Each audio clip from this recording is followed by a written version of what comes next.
What are you doing? Welcome to the Holistic Kid Show. My name is Zayn. My name's Abdullah. And my name's Imad. We're the Holistic Kids here to educate us kids from the inside out. A study published in Harvard Business Review showed that rude behavior is on a rise.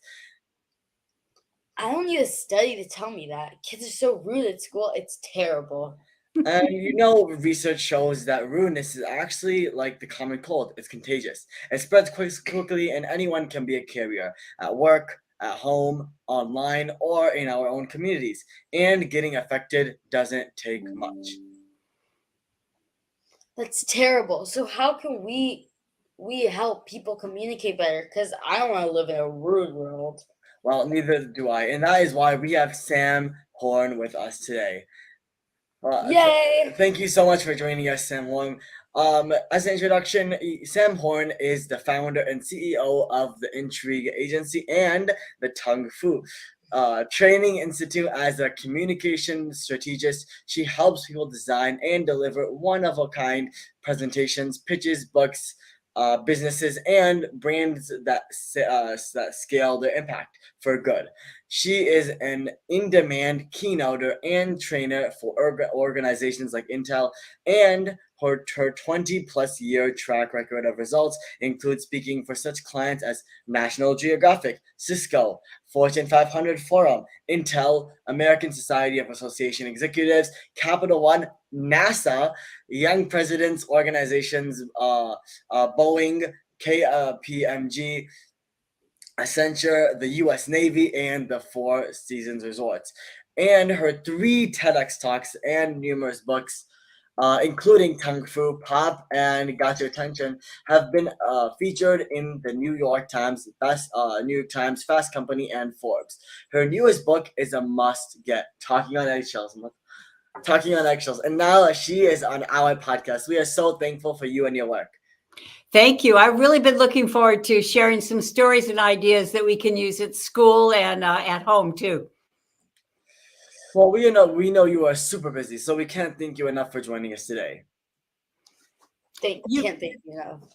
You bet. You want to jump right into it because you were talking about rude people, right? And rude kids, and sometimes even teachers are rude and coaches are rude. And so what can we do about it, right? Yes. Okay, I'm going to suggest, unless people are driving, that they actually get a piece of paper, because what we're going to do, we're going to have words to lose on the left and words to use on the right, because these words on the left are rude words, and here's what to replace them with, so we're kind instead of cruel. Okay. The first word, and now I bet these words are all what we wish our parents would use, that our teachers would not use, that our coaches would not use. So the first word over on the left is but. I hear what you're saying, but we tried that before. I know it's important to you, but we can't afford it. It's like, I'm sorry that happened, but it wasn't my fault. Do you hear how the word rude is kind of at the core of the cancel culture? Yes. Right. So right now, I'm telling all your friends, get rid of the word but, because as long as you're using the word but, you're going to be in an argument. I know you put a lot of time in on that but. It's like, I know you want to go see your friends, but you can't. So get rid of that word but, replace it over on the right with the word and. I'm sorry that happened, and thank you for telling me about it. I know it's important to you, and we tried that before, and it didn't work. And do you have any ideas on how we can keep that from happening again? Do you see how the word and puts us on the same side instead of side against side? Yeah, it's so interesting. Never thought about that. Yeah. I mean, you are such an inspiration going into how people can be nicer to each other. We would love to know your story. And then you could jump into the rest of this. So. Well, good. What my story is, I'm lucky. I've got 2 sons. And what I realized is that, we learn math and science and history in school. They don't teach us what to do when something goes wrong. They don't teach us what to do when someone makes a mistake. They don't teach us what to do if someone's blaming us for something that's not our fault. So with my own sons, I started studying these words that hurt. And how can we replace them with words that help? You want another example? Yeah, sure. Okay, let's talk about if someone makes a mistake. Because do you guys play sports? Yes. Yeah. Oh, good. What sports are you into? I play soccer. Well, Or I football, whatever you want to call it. well, if you call running a sport, I do lots of running. Of course, it's a sport. You bet. I mean, whether are you track and field, more cross country, what? Well, I did cross country, but I'm also thinking of joining track and field. Okay, I but do. there's 10Ks and marathons and half marathons in your future if you want, right? Triathlons. Yes. Mhm. Right. Okay, Yes. good. And now I haven't heard from you. What sport do you want to play, or do you already play?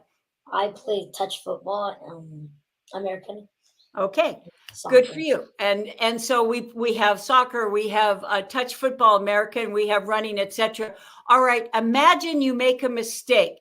Let's try football. Imagine you're going for a pass and you look back to see where the defender is, and the ball goes right through your hands. Now imagine the coach says, you should have kept your eyes on the ball. That was a touchdown pass. We could have won the game with that. With soccer, imagine you're coming in for a goal. There's someone in a better position and you're thinking about passing it, but you got to make a decision and a split decision, and you kick it and you miss it. And your coach says, you should have passed the ball. Doggone it. He was more better position than you were. With running, imagine it's like maybe you run out of gas. Maybe you go out a little bit too fast, right? And there's not enough to and someone passes you in the last 100 yards. You should have saved something instead of going. Think about that word should. That word should has no constructive value because it usually pertains to the past. Do you know anyone who can undo the past, right? No. No. I'm pretty sure that's impossible. It's like you come home and you didn't do really well on a test. You should have studied harder. What good does that do, right?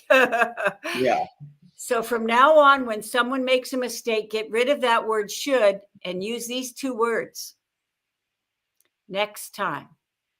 Next time, keep your eyes on the ball. Next time, if you got a teammate in a better position, pass the ball. Next time, save a little something for the last 100 yards. Next time, if you want to get an A, carve out a half an hour the night before to get your mind ready.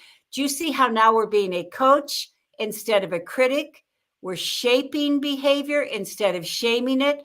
We learn from mistakes instead of lose face. And now we're feeling better instead of feeling bad. Yeah, I never thought about that. Next time you should do that. I mean, I think the problem is that most people use should, and so everyone thinks that's the nicest way to do it, and that's the only way to do it. What you just said is right. Is like, once again, because we weren't taught, we just kind of do what was modeled for us or what is habit, right? So we say, well, you should have thought of that. You should have been more careful. You should have called if you were going to be late. You should have, no, doesn't do any good. So instead, next time or from now on or in the future, because once again, now we're shaping people for how they can do better next time and how they can do it right in the future instead of how they did it wrong in the past, which they can't undo. Want another example? Yeah, sure. Yeah. Okay. Let's put the words can't because over on the left. And there was a woman, she was a single mom. She said, Sam, I have 3 kids under the age of 12. And they're always asking me things, and they think I'm a big meanie because I'm always telling them what they can't do. Mom, can I go out and play with my friends? No, you can't because you haven't done your chores. Mom, can I watch TV? No, you can't because you haven't finished your homework. She said, they get upset with me because they feel I'm blocking them from what it is they want. Want to know what to say on the right? What should you say? Yeah. Sure you can, as soon as. Yes, you can play with your friends as soon as you do your chores. Pick up your room, take out the trash, you can go out and shoot hoops. Yes, you can watch TV right after you finish your homework. Do your math, let me have a look at it. Do you see how she said, Sam, this isn't like wordplay. This changes the whole dynamic of the relationship, because when I say, yes, you can, as soon as, who's in charge of getting what it is they want now? Themselves. Them, yes. That's right. Want another one? Yes. Yeah. Let's put the words there's nothing or there's no way. Maybe you see some like great athletic shoes that you want to buy, but they're $180 and your mom says, there's no way we can afford that. That's not in our budget or something like that, right?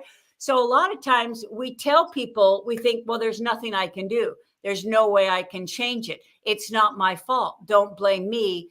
And yet when parents or coaches or teachers use that word, we feel like they don't care. We feel they're not even listening, that they don't understand how much it means to us. So let me give you a story that actually shows you what we can say instead. Sound good? Yeah. Yes. Okay.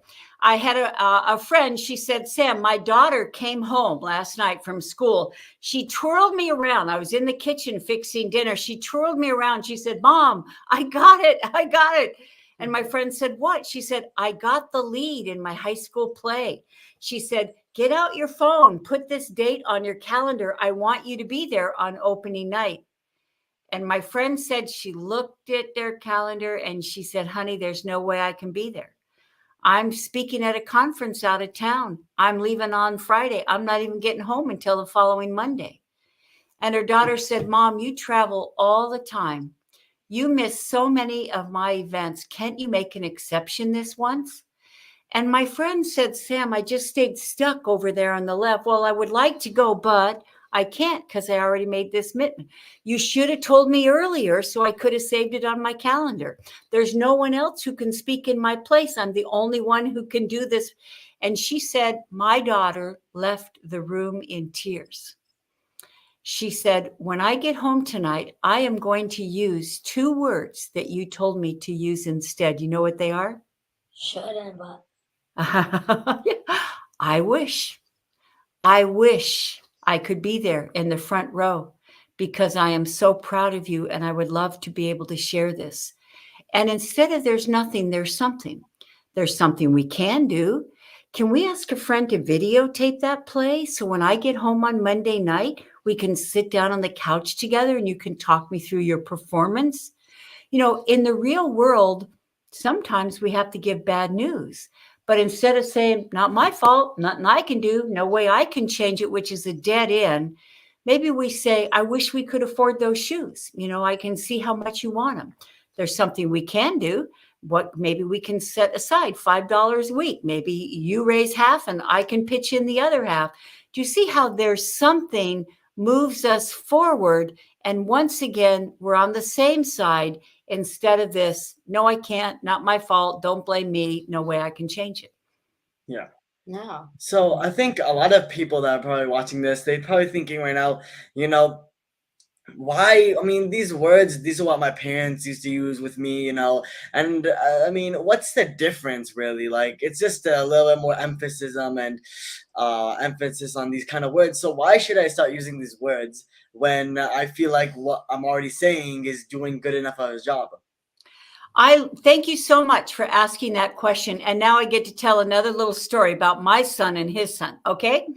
Okay. So I'm visiting my son, Andrew, in New York, and his 1-year-old son, Hero, crawls across the floor, hauls himself up on a guitar that's in the corner on the guitar stand and starts banging on the strings.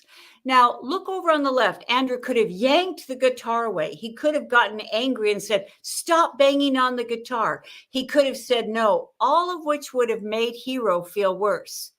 Over on the right, he said one word. You know what it was? What was it? Gentle. And I saw Hero's face change in front of me. And he reached back to the guitar and went strum, strum, strum. And you asked a great question. Why should we do this? It's because in that moment, Hero made music. Hero loves the guitar now. Hero treats the car with respect now. Because over on the left, if we tell people what to stop doing, stop complaining, stop hitting your brother, stop teasing your brother, stop interrupting me. Do you see how as athletes, when we tell people to stop doing something, stop running around the pool, we are actually reinforcing the very thing we don't want, right? So Yeah. over on the right, what do we want instead of what don't we? And what is a word about what we want them to start doing? Give your brother space instead of stop hitting your brother. You know, it's treat your brother with respect instead of stop teasing your brother. Do you see how these words are much more likely, once again, to get behavior that we do want instead of what we don't? So in your book, you talk a lot about interpersonal social awareness. I mean, what is that? Aha.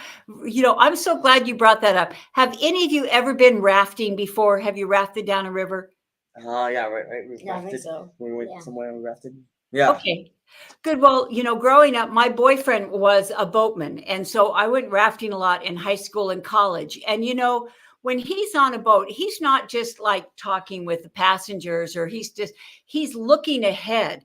He's going, wait a minute, the current takes us right into a wall over here. So I'm going to row over to the side so that we can get around that. Uh-oh.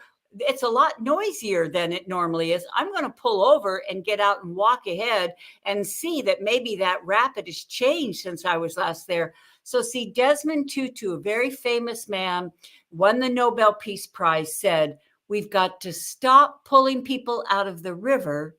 We've got to go upstream and find out where they're falling in. So interpersonal social awareness is thinking upstream. It's like maybe you go to school and you notice that a friend of yours that's really talkative is really kind of quiet. Or you notice that there's someone over here and they don't have any friends. They're all by themselves. So what it means is like you look around and you kind of notice what's wrong or what could go wrong. And now how can I do something about it instead of just not being aware of it or ignoring it?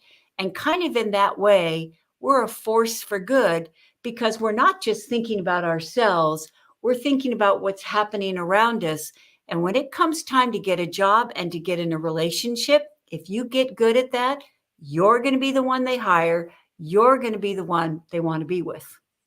Oh, you're so motivational. I mean, Yeah, very motivational. I love what I do. In fact, let's plant a seed. Okay, so it's you're 16 now, right? So are you already thinking about college or what? yeah, I'm thinking about college here and there. I'm just trying to finish high school first. First things first. Okay, you already know what you want to study though? I might get into medicine. Yeah. I'll get into medicine. Okay, you already kind of thinking about what colleges you want to go to? Not yet. Okay, I'm going to share a story that is definitely appropriate for you, 16. Anyone who's listening, who's got a teenager thinking about a couple years down the road where we're going to go to college, etc. So my son, when he was 8 years old, he was brought up in Maui, and we went out for a walk and roll one night. And I said, "So, what do you want to do when you grow up?" And he just looked up and he pointed to the sky and he said, something to do with up there. And so 2 weeks before he graduated from Virginia Tech, there was a notice on the Virginia Tech job board for a position in mission control at NASA. So Tom filled out the application and he sent it to me and he said, "Mom, what do you think?" And I said, "Tom, it's great. You just forgot one thing." And he said, "What?"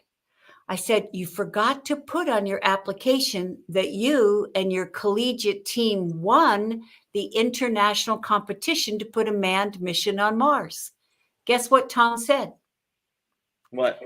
"But Mom, that would be bragging." Ah, because I bet your mom has taught you not to brag and boast, right? Yeah. Yeah. Yeah, that's true. We don't go around, saying, "Oh, I got first place," and "Oh, I got the highest score in the class." We don't go around bragging and boasting. However, when it's time for you to apply for college, when it's time for you to apply for a job, we put ourselves in the shoes of the decision maker and we ask ourselves this question: what do they see all the time? Because if everyone has a 4-point GPA, if everyone, does this, then we're going to get lost in the crowd. And we don't want to get lost in the crowd. We want to stand out from the crowd. So we ask ourselves, what have we truly done? What have we achieved? What have we learned? What do we do that they won't have seen before that will help give them a reason to call me in for an interview? So maybe if you keep running and you run triathlons, you may think, well, I wouldn't put that on my job application, or I wouldn't put that on my college application. But guess what? Maybe you do, because now the decision maker is thinking, oh, he completes things. Oh, he knows how to train hard. Oh, he knows how to persevere through obstacles.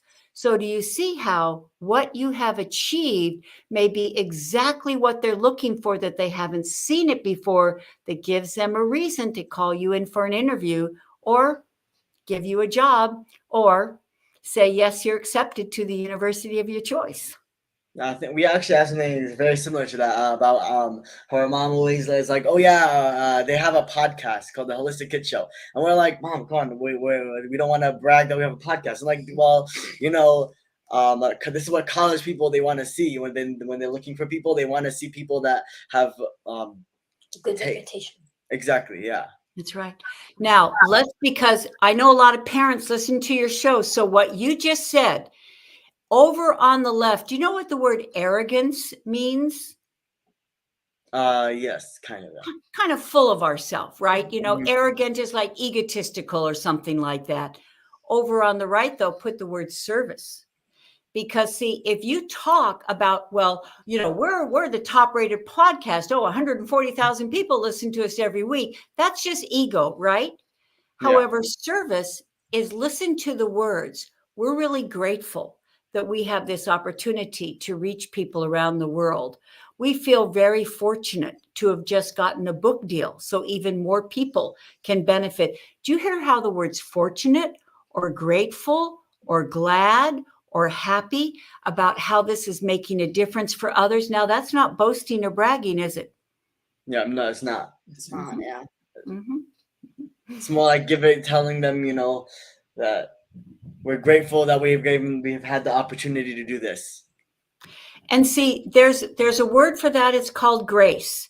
And I talk about grace a lot in the Talking on Eggshells book because, right now the world is kind of divisive, right? I mean, there's people not even talking with their own family members because they have different political opinions or whatever. And people are angry. And you asked about social media. And sometimes people are kind of snarky on social media, or it's the cancel culture. So do you see how if we choose, I'm not going to be like that. I'm going to show up and I'm going to be graceful and gracious, and I'm going to make a difference, and I'm going to be in integrity, and I'm going to treat people with respect. It is so rare and it is so welcome. And whether it's the friends you make at school, or whether it is later on down the line, what kind of job you get or something, it will all come back to a decision you make right here, that you're not going to be cruel. You're going to be kind and compassionate. You're not going to go around resenting people or raging or something. No, you're going to be respectful. Boy, do we need more of that in the world. Well, you are, like we said, you are so empowering. And So you wise. you have empowered so many people to start using the better words so that you can help other people feel better. And actually, when you're nicer to people, it actually can reduce the stress, right? Yeah. And then if you're stressed about, my mom told me I have to do this, I have to do that, I can't do this, I can't do that. Make you some people, they make you always sad about you didn't what you weren't able to do. Then stress can cause a lot of different problems, and that's why being nice to people can help reduce that. I'm so glad you brought up stress, because do you know that you talked about Harvard? A Harvard study found that 87% of people say they're not happy. 87% of people say they're not happy, that they feel isolated, or they feel depressed, or they feel stressed out or burned out. They're not happy. So if we can behave in a way that actually reduces our stress and makes us feel better about ourselves and creates better relationships, why wouldn't we do that? You want another example of words that can help us reduce stress? Okay. Say someone over on the left accuses you of something that's not true. someone says, well, I had a friend who adopted a child, and her 10-year-old child said, you don't love me like you love my brother. Now, over on the left, if someone says something that's not true, we kind of deny it, right? We argue with it. You never listen to me. I do too listen to you. Now we're arguing with the person who thinks we don't listen about whether we listen, right? Yeah. So over on the right, we say these 4 words. What do you mean? If someone says, you don't listen to me anymore, instead of saying, I do too, that's crazy. I let you know. No. We say, what do you mean? They may say, well, you've had your head in the phone for the last half hour. You haven't even looked up. The real issue. Now we can talk about that instead of reacting to the attack. My friend, when her 10-year-old adopted son, you don't love me like you love my brother, instead of saying, that really hurts me, you see, just an argument, right? Instead, she said, well, what do you mean? And she said, well, he had 20 kids over for his birthday party, and we went out to a movie, and you didn't even throw me a party. The real issue. Now we can talk about, I'm so sorry. I thought you said you didn't want a party and you see how we can have a genuine conversation once again, instead of reacting and arguing and making things worse. So in your book, you talk about having difficult conversations in 2023. Bullying is still a problem for most people. 73% of students feel like they're bullied in their entire lifetime, and 44% says that happens in the last 30 days. What advice do you have for kids that are dealing with bullies, either it's a kid or an adult? Okay, now I get to tell a question. Okay, since you do play American football, do you know who Terry Bradshaw is by any chance? No. Okay, Terry Bradshaw was a Super Bowl quarterback of the Pittsburgh Steelers, and now he's on a TV show called Fox NFL. So he is a very famous football player, and I was on the Terry Bradshaw show, and we had a chance to answer this question. And so go ahead and ask the question again, and I'll give an answer specifically to what you just asked. It's about bullying, right? Yeah. Yes. So what advice do you have for kids that are dealing with bullies, either it's a kid or an adult? Okay, so I get to tell a story. I'm in the green room. They're putting makeup on me, and the makeup artist was a man, and on the mirror was a picture of him and his son, and he was getting like his black belt, and his son was getting his brown belt. And I said, well, there's a story behind that. And he said, my son was always the smallest kid in the class, and everyone used to pick on him. And, I used to tell him, just avoid the bullies and they'll leave you alone. No, they won't. You avoid the bullies and you're letting the bully know you're afraid of them. They'll come after you, won't they? So that's well-intended advice. It's bad advice. It's like we teach kids what's called learned helplessness, right? Just avoid them. They'll leave you alone. No, they won't. It makes it worse.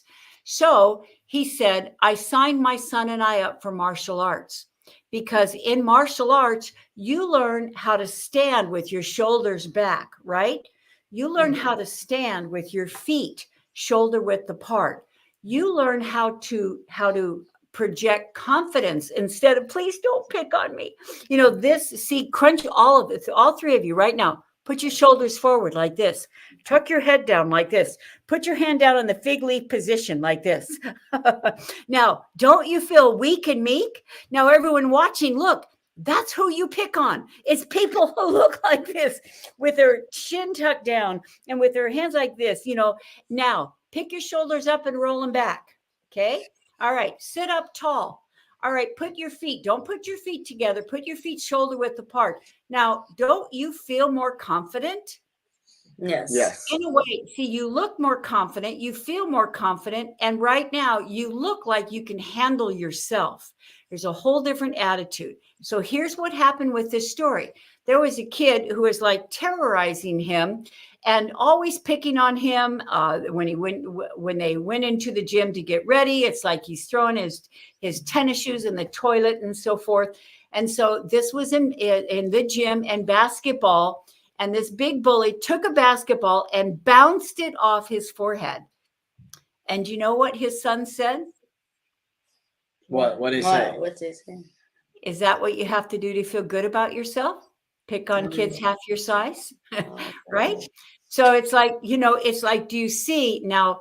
Now, I do not believe in being a bully, and I don't believe in going around rude. But if there is someone, their pattern, their habit of behavior is picking on other people, putting people down, they only respect the kids who stand up to them.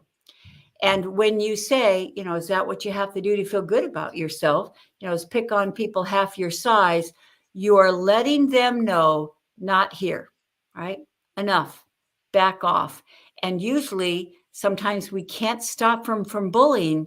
We can stop them from bullying us because the shoulders are up and back.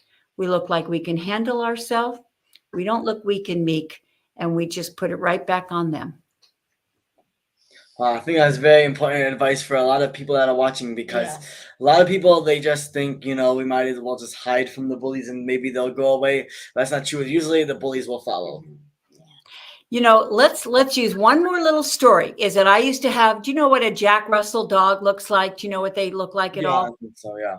Okay, they're pretty scrappy, right? So I had a little Jack Russell, energetic, scrappy, and this is when I lived in Maui. So I'm walking JR down to the beach. There's this little puffball, this little Pekingese about half his size, and JR think, I'm going to go check her out. So he prances over. She goes, rah, rah, rah. He backs off, and you know what? Then he tries one more time. He says, "Okay, got it. Leave you alone." Now, I'm not suggesting we go around and be a Pekingese all the time. It's just that if someone is crowding us, now, all of you right now, put your hands in front of you, out to the side of you, and then behind you. Okay? Do you know that's your space? When people say you're in my space or get out of my space, that's not just a made out term. That's arm length in front of us, arm length aside of us, and arm length behind us. And you know what? People don't have permission to come into our space if we don't want. So if people start crowding us, it's like, brothers, you can even do this. Put your hand up like this, all the way out to the end, and say, give me some space. Give Right? me some space. I know your mom is never going to. Come on. However, what you're saying is my space, I protect it, and you don't come in here unless I invite it or I want it. And see, it's not being done in a mean way.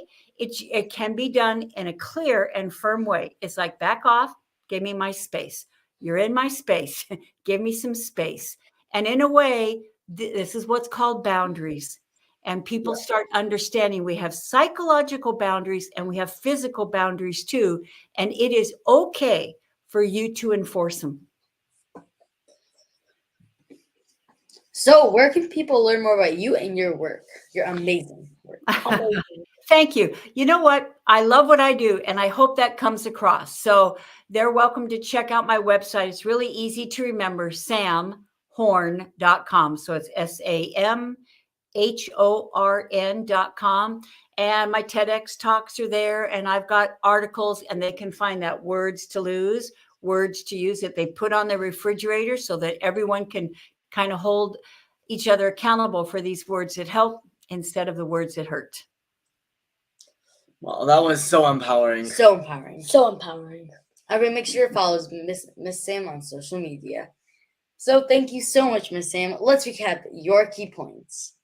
The world is more decisive now more than ever. So choose not to be like that.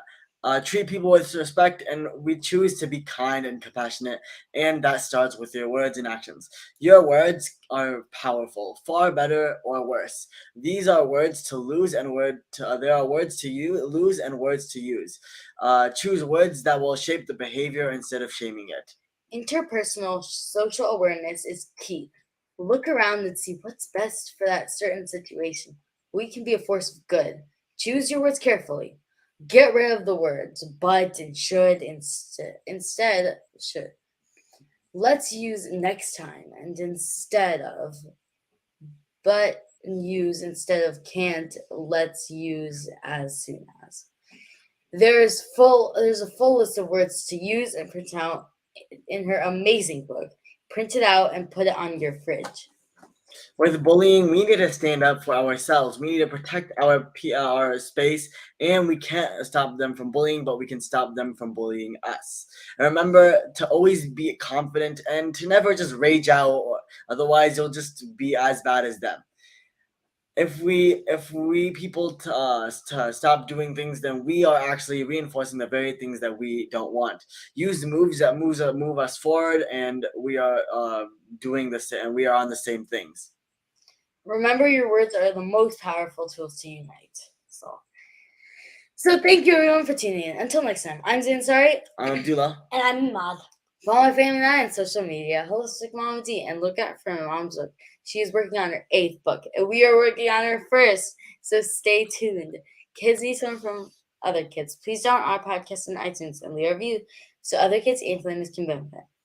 We need to work together to create a healthy future for all of us and the planet. Join us next week for another episode of the Holistic Kitchen, where kids are empowering kids. Thank you, everyone. Thank you, everyone.